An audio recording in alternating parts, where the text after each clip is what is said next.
আসসালামু আলাইকুম। তারেক রহমান বীরের বেশে আসবে ফিরে বাংলাদেশে। অবশেষে তিনি এসেছেন এবং বীরের বেশেই কিন্তু এসেছেন। দেখেন আমরা ছোটবেলা থেকেই যখন থেকে বুঝতে শিখেছি বা জানতে শুরু করেছি, তখন থেকেই দেখে আসছি তারেক রহমান বিদেশের মাটিতে। এবং এই স্লোগানটি আমরা শুনে এসেছি। আওয়ামী লীগের দীর্ঘ যে একটি জুলুম শোষণের সময় ছিল বা দমন-পীড়নের সময় ছিল বলা যায়, এটা তো স্বীকৃত এখন। আমরা তো জানি। তো সেই সময়টাতেও কিন্তু বিভিন্ন জায়গায় ছোট, ছোট মিছিলও আমরা এরকম শুনেছি। তারেক রহমান বীরের বেশে আসবে ফিরে বাংলাদেশে। অবশেষে তিনি ফিরে এসেছেন। বাংলাদেশের রাজপুত্র বাংলাদেশে ফিরে এসেছেন এবং তিনি বগুড়া ৬ এবং ঢাকা ১৭ আসন থেকে নির্বাচন করছেন।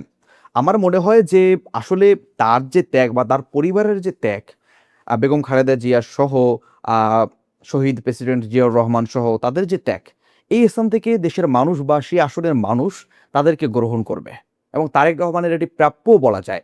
হ্যাঁ, এখানে বিভিন্ন যে ইস্যুগুলো আছে, ইসলামের সাথে সাংঘর্ষিক গণতন্ত্র আছে বা তারা অনেকেই বক্তব্য দিয়েছেন যে শরিয়া আইন তারা বাস্তবায়ন করতে চান না বা করবেন না।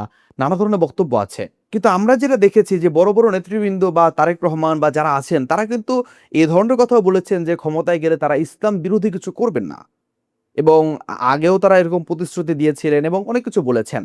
তা আমরা এটাই বিশ্বাস করতে চাই যে তারেক রহমান ফিরে এসেছেন। তিনি দলকে নিয়ন্ত্রণ করবেন যারা এই লাগাম ছাড়া বক্তব্য দেন বাংলাদেশের মধ্যে।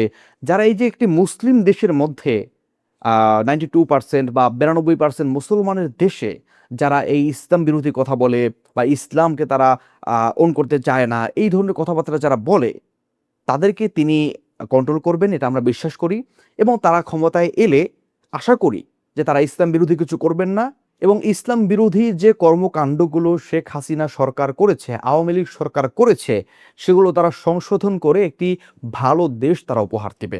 আমরা দেখেছি তাদের নেতৃবৃন্দ যারা আছেন এখন মাথায় টুপি আছে, গায়ে পাঞ্জাবি আছে এবং অনেক ভালোভাবে তারা চলছেন, ভালো, ভালো কথা বলছেন। আমরা আশা করি এগুলো তারা বাস্তবায়ন করবেন। অনেক ক্ষেত্রে বড় দল হলে সবকিছু নিয়ন্ত্রণ করা যায় না। কিন্তু আমরা বিশ্বাস করতে চাই যে তারেক রহমান বীরের বেশে বাংলাদেশে ফিরে এসেছেন।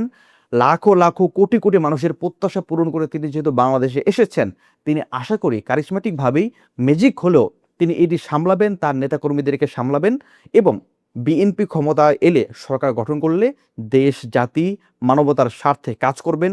এটিই আমরা বিশ্বাস করতে চাই এবং আশা করি এটি তিনি করবেন।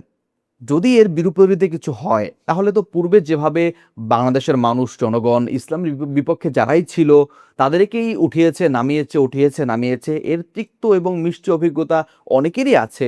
সেটি কিন্তু হতে আবার বেশি দেরি লাগবে না। এটা স্বাভাবিক। এটা হচ্ছে নিয়তি বা এটি হচ্ছে ধারাবাহিকভাবে যেটি চলে, এটি স্বাভাবিক।